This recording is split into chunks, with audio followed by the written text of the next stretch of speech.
I was very interested in social media actually, and it was my dream to be a fashion and travel blogger back in the days. When you were younger, did you know that this is where you were headed, or did you have a different plan in mind? Depends on how young we're talking about. That's the first. But of course, I thought, well, I'm in university, I have to get a real job, quote unquote. The second reason why I didn't expect this is because I didn't expect myself to be the person out of all the competitive candidates to land these positions. I don't think I was particularly like, oh wow, she is the president of the investment club or president of the consulting club. Like that kind of brand reputation, like that was not particularly me back in university. Human to human interactions will still be very valued. I don't think we'll ever I don't see us getting to a place anywhere near my field of thinking where we will start valuing AI interactions more than we value human to human. What do you think the future of work looks like in the next 3, 5, or even 10 years out? In the next 3 years, there will be some faster movers and some movers who are still getting the gist of it. But I think it's very safe to say AI at work will be very much more common than not. And I think there will be more tools that will have AI naturally embedded. I think new people who are newly joining the workforce, many of them will just use AI as a muscle, while some people who are not as used to it will have to train that muscle. But I see in 3 years, more and more AI usage across everything that we do will be naturally embedded. And I also see there are some new companies in the AI startup space that could grow and boom very quickly in the next 3 years, just given how quickly things move, how fast products can be developed. And there could be many companies that will be generating a lot of equity value for their founders and investors in the next upcoming years. People who move fast, the ones who get promoted early, get hired at the best firms, and build careers that last, they think differently.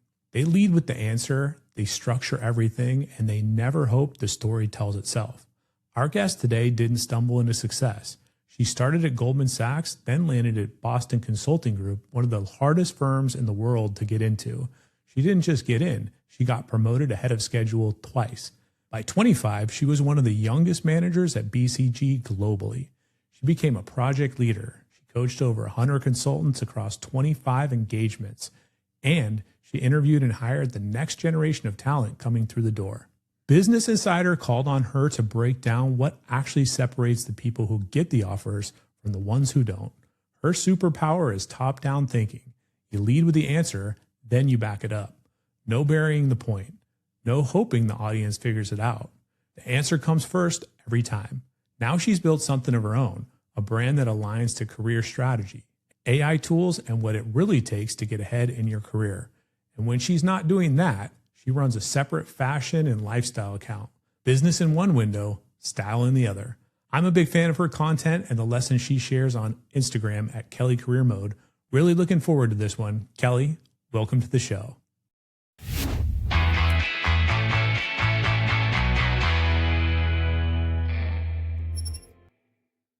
So you went from Goldman Sachs to BCG, one of the youngest managers in the firm globally, by 25. When you were younger, did you know that this is where you were headed, or did you have a different plan in mind? I suppose depends on how young we're talking about. So I will say, back when I was even back when I was in first year university, I don't think I would have imagined myself to have had this particular career. I don't think I would have imagined this in second year. And I don't think I would have imagined it until the point where I landed these jobs. That only until then did I think, oh, wow, okay, I see. This is going to be my career. Because you know what, prior to that, it's a couple of different factors. One is I was very interested in social media, actually, and it was my dream to be a fashion and travel blogger back in the days. That's the first. But of course, I thought, well, I'm in university, I have to get a real job, quote unquote. The second reason why I didn't expect this is because I didn't expect myself to be the person out of all the competitive candidates to land these positions. I don't think I was particularly like, oh wow, she is the president of the investment club or president of the consulting club. Like that kind of brand reputation, like that was not particularly me back in university. I actually partied a lot in second year university and so on. So it was a bit surprising to me. And once I did start working in terms of what, might have prepared me for these challenges, I think a lot of that was just feeling like it was do or die. I think it was sheerly powered by adrenaline and the pressure that I put on myself to do well, and the pressure that I put onto myself to land those early promotions and work really hard to improve. Almost like a video game, right? Like I thought of every day as leveling up in a video game. And you're referring to getting into that career or when you got into the job itself? So getting into the career felt like I was jumping off a cliff with nothing to land on. So I absolutely had to make it. That's how it felt when I was recruiting. And once I was in the job, it just felt like I was just in this long, maybe it's a long, very very difficult training boot camp, and there's always fire under you and you have to keep moving and you have to keep climbing, and it was nonstop. And if you wanted to make it and get better at it, you just had to really push yourself every day. And that's the difference between the recruiting segment versus the actual job itself. Yeah, exciting trajectory there. One thing that I noticed that you mentioned is that you like to party a lot in college, which, yeah, I think is something sometimes people mistake that is an important part of college and building relationships and the social aspect of things that you should be focused on. I've seen a lot of people that are buried in the books and the technology, but then when it comes to the workplace, when they get into it, they have a tough time socializing and understanding and connecting with people. So not that everybody has to go out there and party, but I think that it does serve an advantage to the folks that do. Yes, and I think that there are many different ways to socialize, right? So I will never promote, oh, you need to go into a late night party or, a bar and you need to drink alcohol. Like I would never promote that. There are so many different ways to build connections. Fitness now as we're out of school, fitness classes, right? Crafts, other hobbies, other classes, other ways, just regular dinners, brunches, networking events. So many different ways to socialize, but I definitely agree that the act of socializing and building your network and keeping connected with people beyond just formal coffee chats is very important. So outside of work, you're into travel, wine, cocktails, like we just mentioned, workout classes, and fashion. And you also run a separate lifestyle account on top of your career content. What's your favorite way to recharge after all that work? I'm an extrovert. So after a long work week in consulting, I would need to go out on Friday night and see people and socialize. The thought of a long work week and then staying in on a Friday night and not, talking about non-work things and not laughing and not, letting my brain not think anymore and not being stimulated by other things, that for me would be really exhausting. But I think every single person would have different approaches, right? But I think it's a balance for me. It's more like a mix of I do need that social stimulation, but I also love having relaxing days by myself, calm, slow mornings, calm, slow days. I realize if I did that every single day, then you become slower too. So there's also a danger in that. You need to be aware of, does your environment stimulate you and give you adrenaline? Because that adrenaline could actually help you keep that snowball rolling for your work, your thinking, how sharp you move. Whereas if you're in an environment that's continuously very slow and complacent and peaceful, I think it's very hard for you to go into that adrenaline mode and really push on work in that kind of situation. So do you feel generally when you wake up and you get ready for your day and the work that you're doing, let's compare it both previously and the work that you did now and before and the work that you did now, were you generally pretty enthusiastic about getting into your day, getting into the work, and pretty motivated already?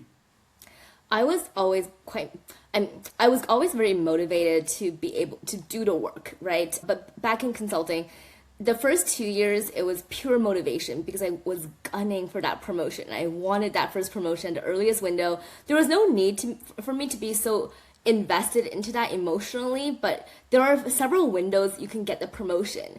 And getting it a couple months later doesn't mean you're bad, or it doesn't mean you're not skilled. It doesn't mean anything. It might just be that you didn't work on enough projects that developed a certain skill set that was needed, right? It could just be that. But I was very emotionally invested. So I was heavily motivated, thought about that every day. Towards the end of my BCG career, I was waking up and still motivated, but it felt different because I knew that I wanted to try something else.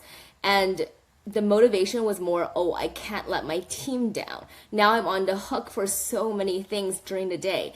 And it was just driven more so by adrenaline and the pressure that I have all these responsibilities, not just for the work, but also for the people. And that's what kept me going for the last part of my consulting career. Yeah, interesting. I've been thinking about that a lot lately with my career as well and my trajectory. And I think we connect on that. I would say I was with the same company for roughly 17 years. And I never really, a lot of times they say, well, that's a long time, right? Why wouldn't you bounce around? Why would you leave after a couple of years? I was progressively growing. I was getting new opportunities to develop. I was doing things that I like to do. So all those things align. I didn't wake up in the morning dreading the role that I was in. I always had a heavy degree of motivation and I was having fun, right? Even though it was a job. So I think those characteristics are important. And ultimately, at some point, I did reach, I would say, a peak moment where maybe it wasn't so much fun anymore. And yeah, there was a shift where I was like, a lot of people were relying on what it was that I was doing, but I just wasn't necessarily appreciating the work. So I probably stuck around a little bit longer than I needed to just to ensure that the boat was rolling in the right direction or floating in the right direction. But I think, again, I just think this is interesting because probably a lot of people get into a situation in their career where maybe they're frustrated or maybe they get burnout. And what you did and kind of what I did is we decided to make a change, right? We went down a different path and there's some risk maybe associated to that, but also some excitement. So if you have the means and the capabilities out there, my suggestion to everybody is whether it's starting a business or building a brand or starting a new career path, those are all things that are completely attainable these days, especially with a lot of the advancements and tools that are available with AI, which we talk about a lot. Yes, absolutely. And that's very impressive that you stayed for, I think that you staying for that many years, it's normal. It was very normal at one point, and now we're shifting. I think work is shifting. And like you mentioned, there's so many tools out there, and I feel like the new, I'm not even old, I think, but the new generation, they're much more fluent with AI tools, building, vibe coding, even, right? Than any other generation was. So I think the barrier to entry for building an entrepreneurship is also greatly lowered now. So you had an inspiring corporate career, and at a young age, Goldman and then BCG, two early promotions, and you were one of the youngest managers globally. That's not easy to walk into, or not easy to walk away from. So what made you decide that it was time to leave that comfortable path and build your own brand? What was the catalyst moment? This is the question that I get asked the most often. I knew that I wanted to leave consulting because a couple of reasons. Most people stay in consulting for only 2 to 3 years, right? They use it as a training boot camp, a resume boost, and they go off and do something else. So that's normal. I was already there for almost 6 years, so definitely pushing past the normal. And for me, I wanted to try something else just because consulting was my first and only job out of school, right? Like, I think for that reason alone, I should go try something else. You have one life, and I don't think it would have made any sense for me to say, well, I've only tried consulting and I'm just going to stay in consulting and not try anything. It doesn't make any sense. 3, I've always wanted to try and explore more in the content creation space. Even if I just ended up taking a year off of work to do fashion and travel content for fun, even if it didn't go anywhere, I thought that I owed it to myself to do that while I still can. And I was open to finding another job in corporate or anything, but I knew I wanted to take at least 1 year off work after working pretty much nonstop, with the exception of a couple of mini sabbaticals. But I really wanted to take that time for myself. And during that time, I, again, didn't really expect to be making career content.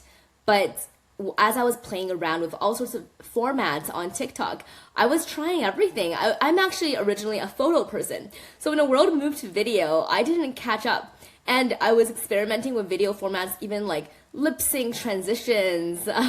Here are some tips for travel, just everything. And I had no idea what I was doing, but some of my career content got a bit of traction. And I thought, well, the career space is a space where I can add more value. This is a place that's not as saturated, more monetizable, as in brands here have deeper pockets to sponsor collaborations and so on. And overall, it's like an area that I can differentiate in more so than fashion or travel or anything else, especially for someone who doesn't know so much about content. And I just took it month by month. There was no point. So I left consulting first. That's the timeline. I left consulting first, did a bit of travel, solo travel, played around with content, tried to see what could work, what would I want to do. And then I stumbled upon career content creation, and then I started my account. So that's the sequence of events. So there was no magical, oh, this is when I hit a certain milestone on my career account, so now I'm going to quit consulting. That didn't happen for me. And I just took it month by month. Every month, I'm very much like, oh, let's see like which collaborations are going to come in this month. Like I don't really know what the revenue will look like in this space. I have no idea. And I didn't even expect to really be making any revenue. But so far it has been working out quite well, even though I'm behind on launching some of my digital products, like my consulting guides and other scalable monetization products. I haven't launched those yet, but even without those, the revenue that's coming in, it's greatly exceeding my expectations.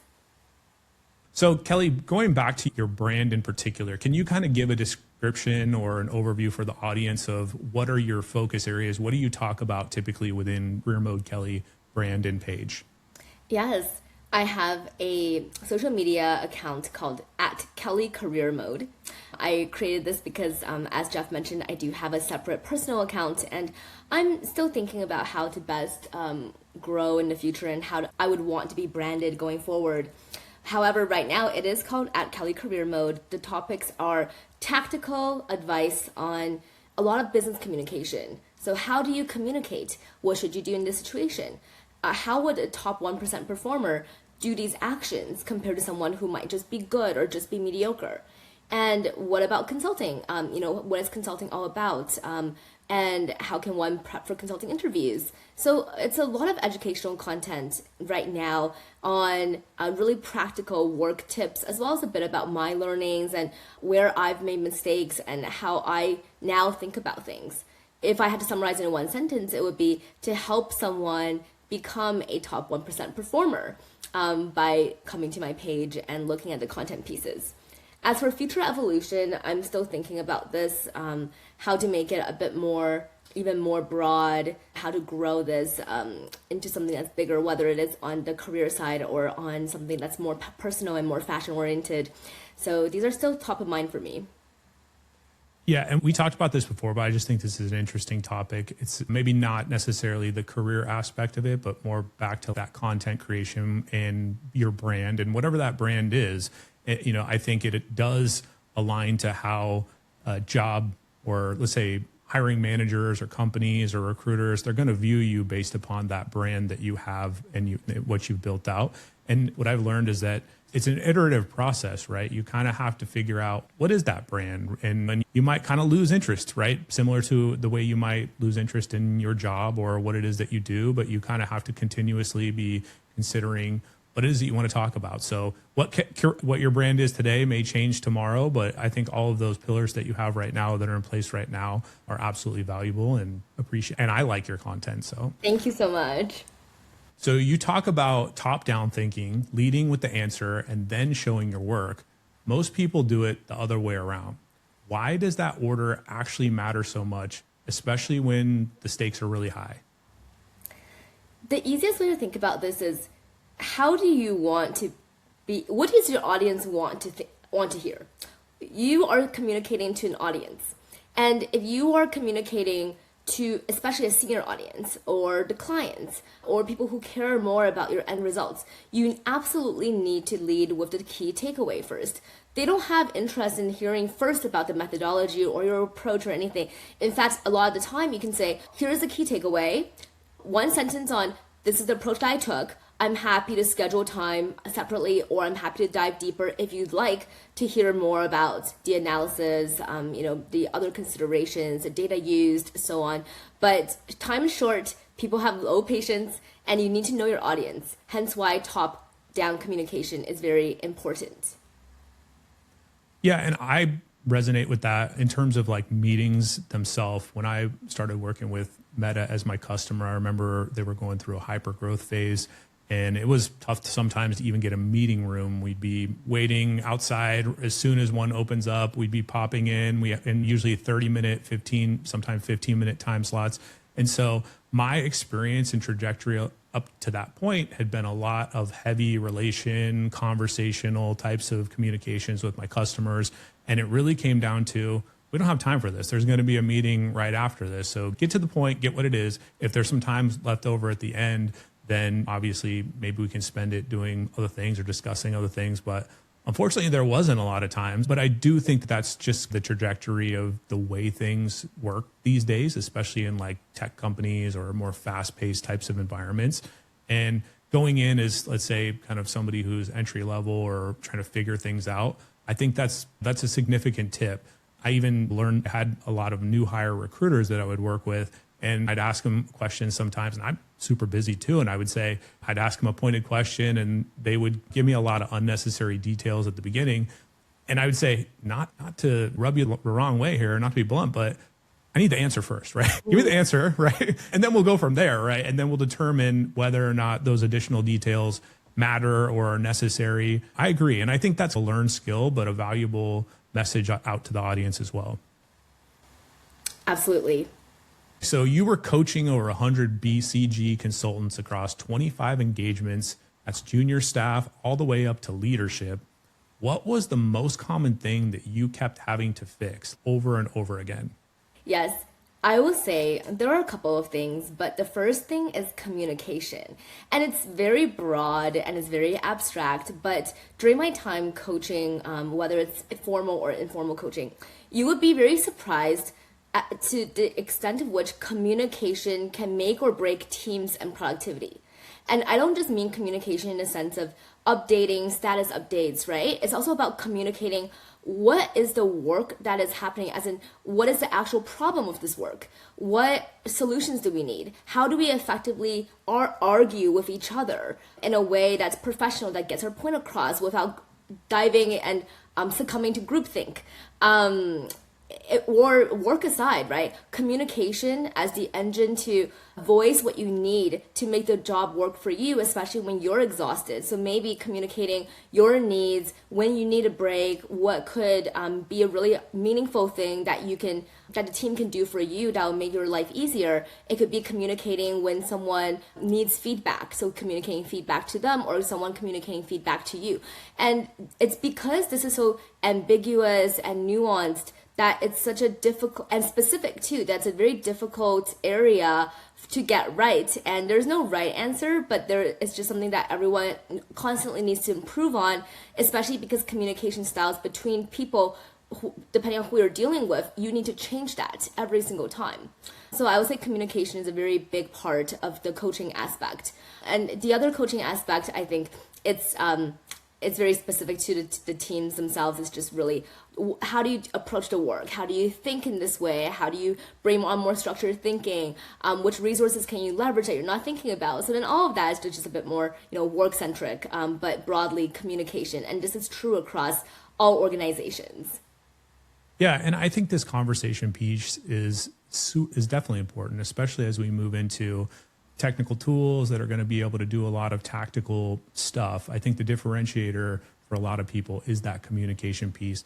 And I think it's important to also consider the different environments that you're working in and how the folks that are in that environment operate. What are the personality types? And as you mentioned, like determining whether or not people are frustrated or challenged. And so I'm curious, like in the environments that you've worked in, how How would you explain your style? What was your style of communication with those folks when, let's say, you were running into meetings where there were challenges or they weren't going in the right direction? How did you navigate those, and what is your style? Are you very direct, or do you sugarcoat things? My area for development is to be more direct and more assertive in my communication. And that is something I've had to work on. My default tendency is to not push back. Like, my default is not to think, oh, okay, they said something, I want to push back, right? My default is, okay, I want to take what they said, I want to really think carefully before I push back on anything at all. But oftentimes you don't really have the luxury of that time to do so. And this is an area that I've had to really work on, especially during live meetings and live sessions.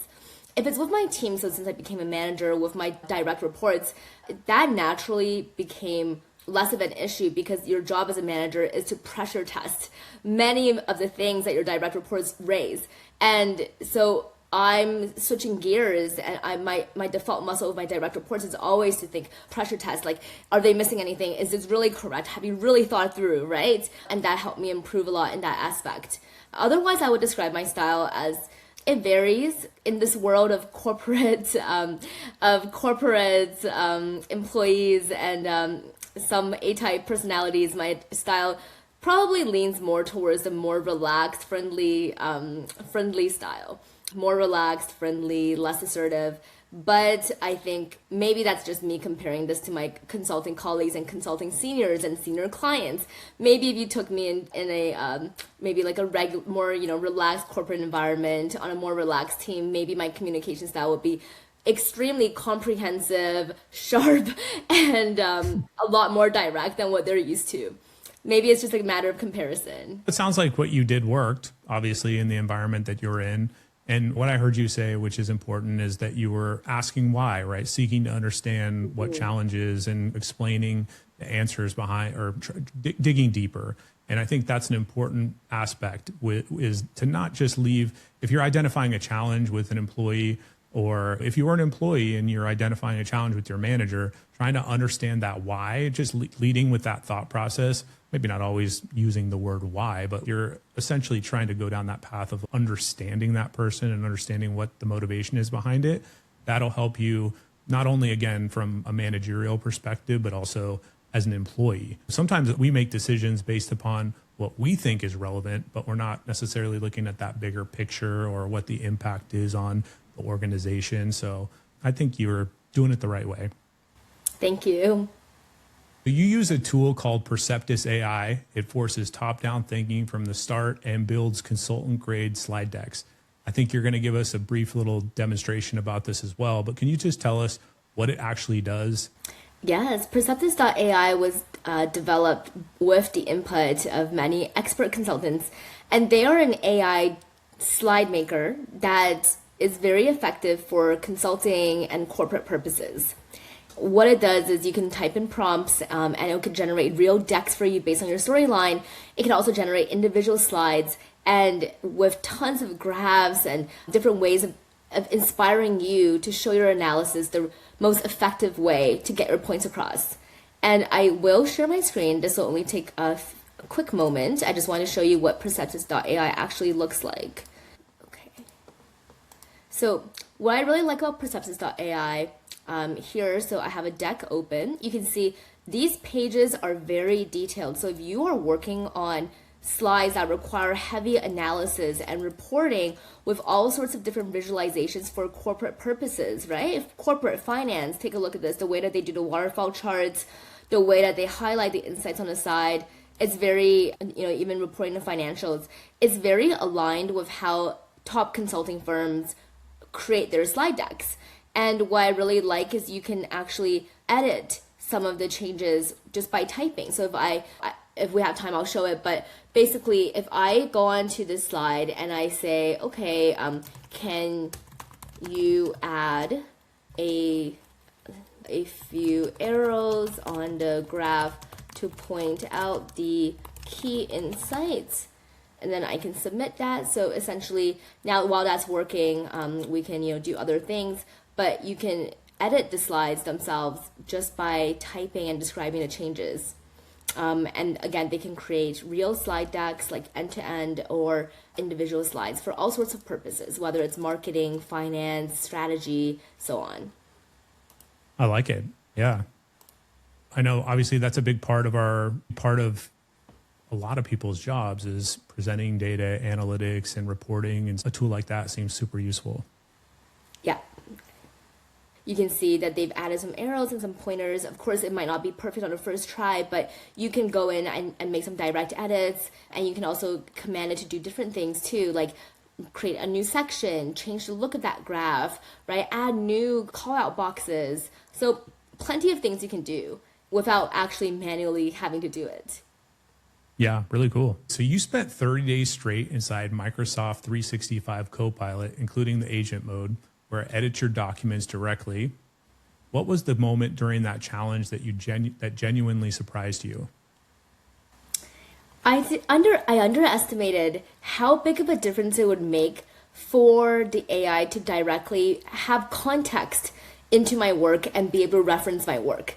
So for me to be able to type and have it reference documents in Word, and so in Word, as an example, in Word, if I'm typing and discussing an Excel analysis, I can reference that Excel file while I'm in Word just through simple typing commands. So I don't have to go into that Excel file, open it, manually type in these numbers. The Copilot can just pull all of that for me, and that's wonderful. And with agent mode, they can make direct edits to my documents throughout the actual document itself. And that's amazing. Like, that's just not something that I would be able to do so easily on ChatGPT. And on ChatGPT, I would have to re-upload all the files and give it context. Here, I don't have to, and that's very powerful. It can reference, say, emails or meeting notes, so I can go on my Word doc, or I can go into an email and say, oh, can you summarize the key takeaways from this meeting? And it'll summarize it, I review, I check it, and then I can send it off in that email. So it makes things very efficient, and that's something that I underestimated.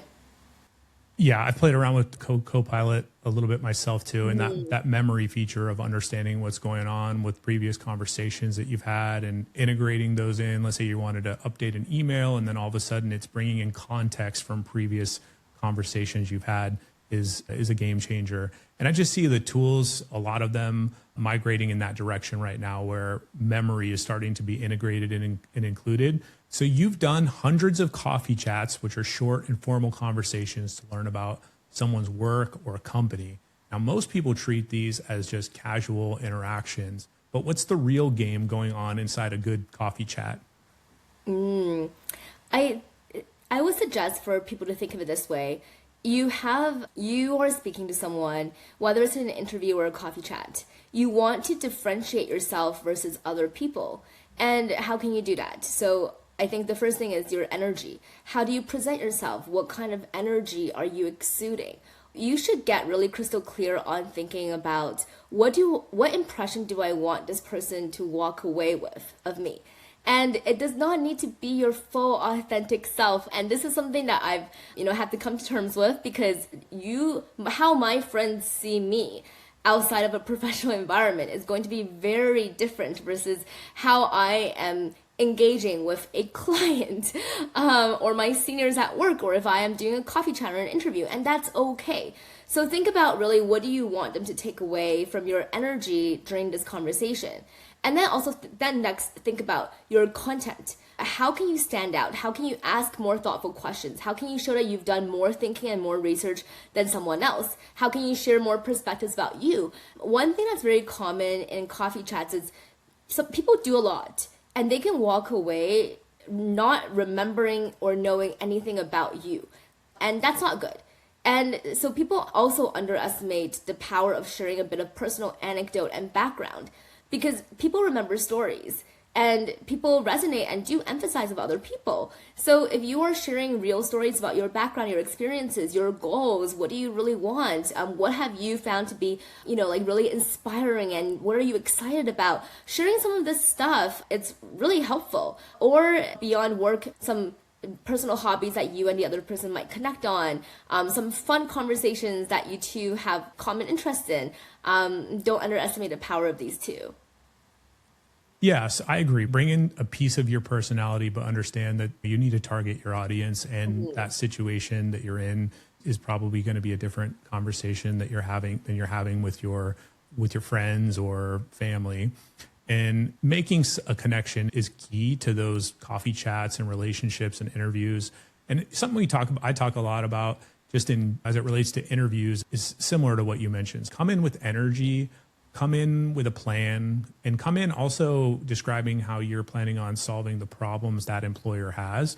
And you're going to put yourself in a much stronger position. Obviously, they do want to get to know you, but they also want to trust you. And so all of those characteristics that you mentioned build those building blocks towards the trust. Yes, exactly.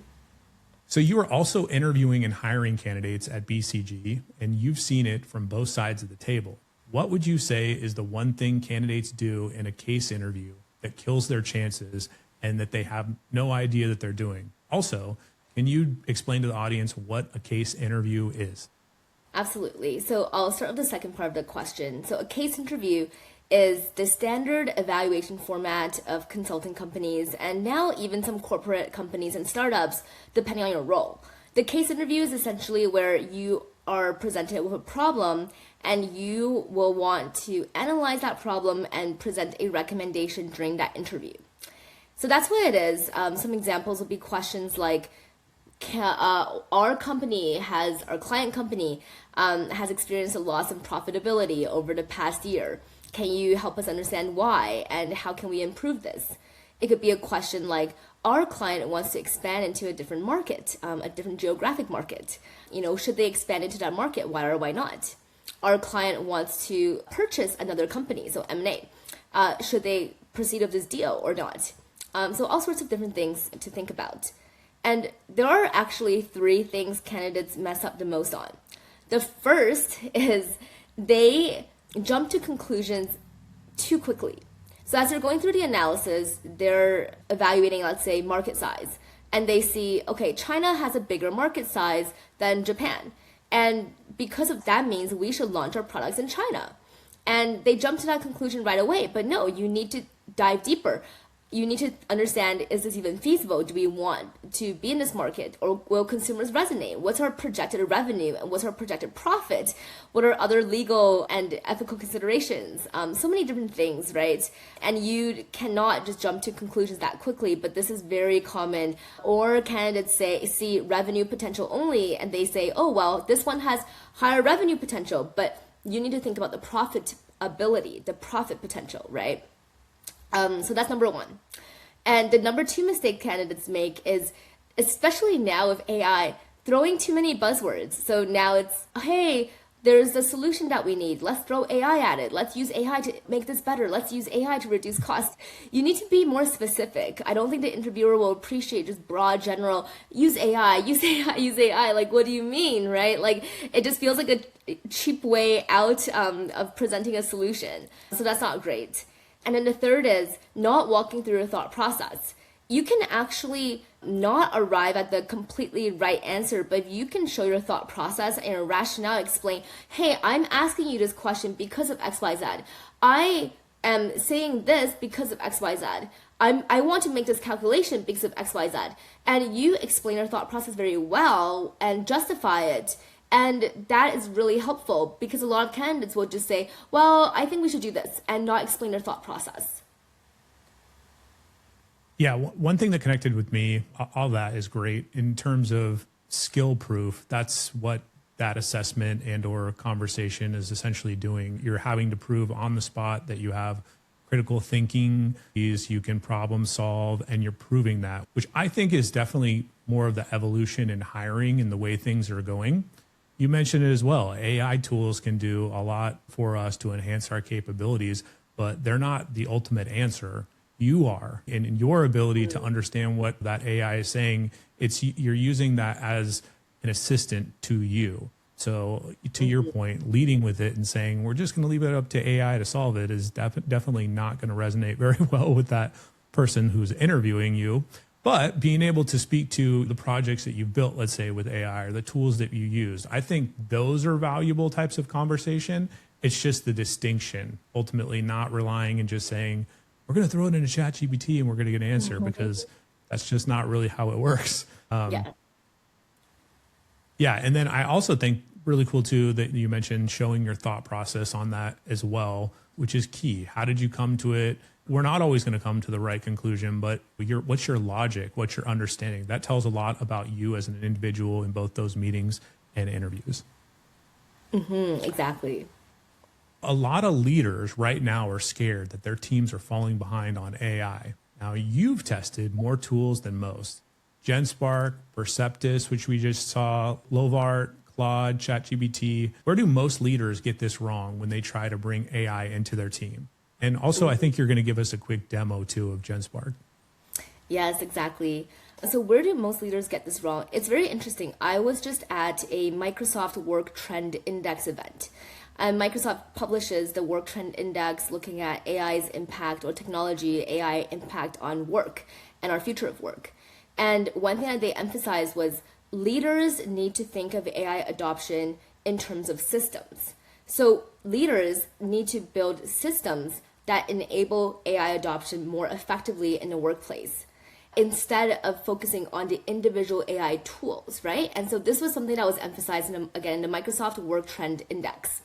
And by system, some examples of this would be things like, one is shared workflows. So how can we use AI across workflows and perhaps build an internal AI knowledge database, like an AI operational playbook, where we're sharing AI use cases, prompts, helpful materials inside the workplace. Another one is thinking about it like an AI first process redesign. Right now, how it works in most places is the process exists. Then we're layering AI tools on top. But what if we thought of this process starting from a blank slate and we're incorporating AI from the very beginning? Then how would that process look? So how would that process look? What would the people in the process be doing? What would their percentage of time spent look like? And which AI tools would now make sense if we were starting from a blank slate? And that's a big one. Other things include training systems, so training people properly on AI, providing the right tools and resources. AI governance, seeing how AI could work given privacy, ethics, sustainability considerations. And then AI champions and overall incentives in the workplace to promote AI. And so you need to think of this in a very holistic way, not necessarily just, hey, these are the AI tools. We have Genspark, we have Copilot. Now let's have everyone just use these piecemeal in whichever way they think makes sense for them. Yeah, all that makes sense. And I can give the demo of Genspark. Works. Okay, perfect. So first I'm going to come into Genspark AI slides and we're just going to start from the very beginning and say, build a slide deck to show, let's say, market entry strategy for I love to use like snack company, launching operations in Europe. Include many graphs and placeholder analyses. Okay, so let's just fire this off right now. And while this is being fired off, I will share some examples of what Genspark could do in the meantime.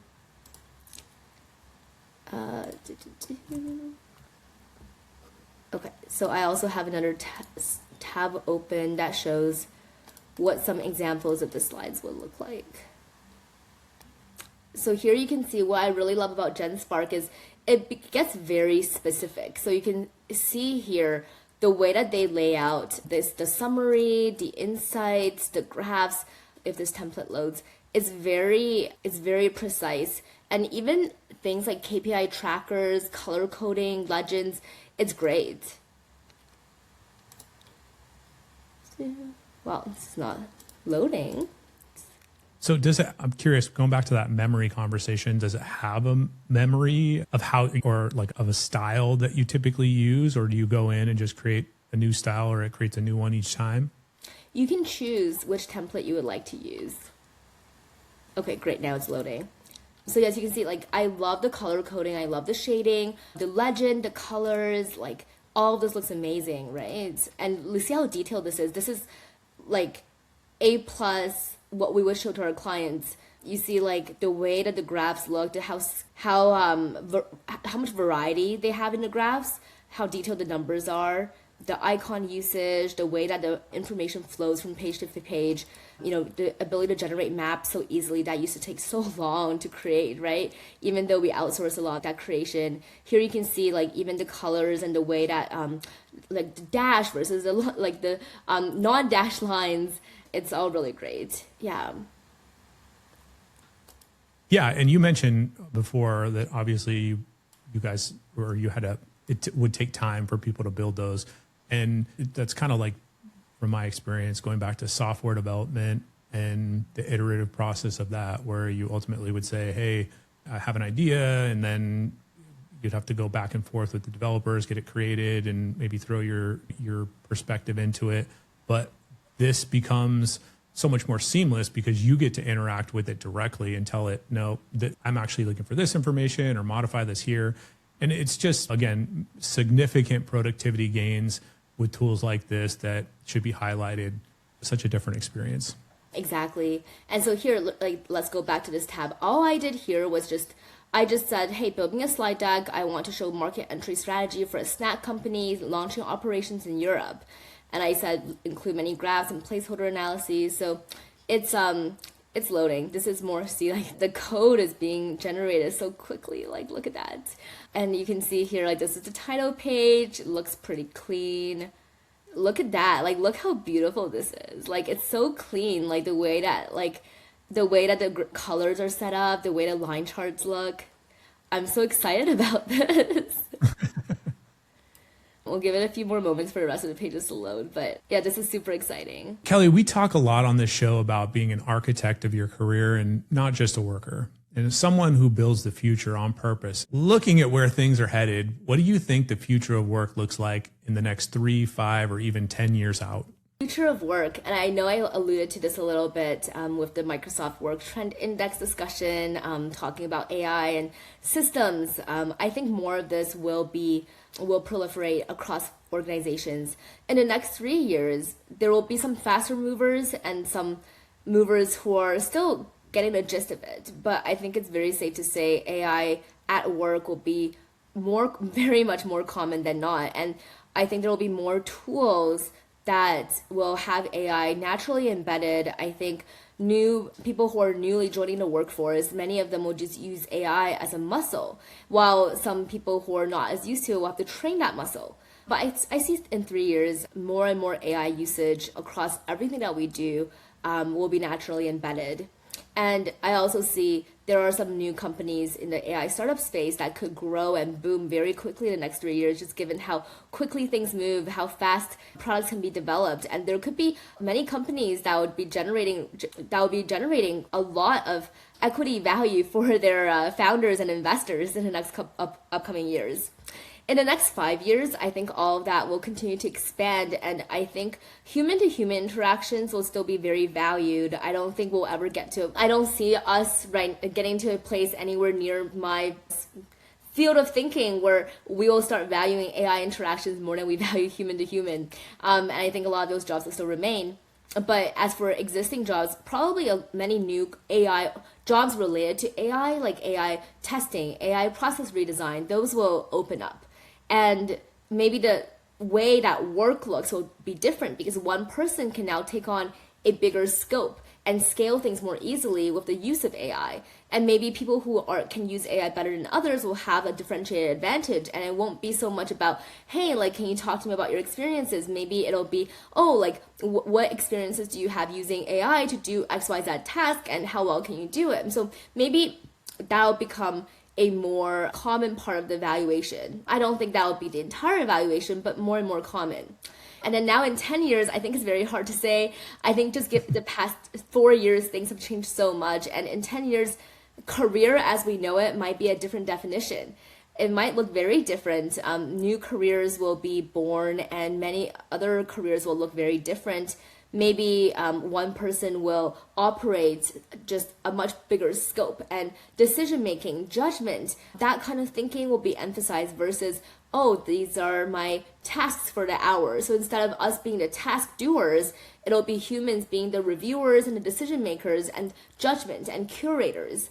And I don't know if that means that we'll be working fewer hours by then.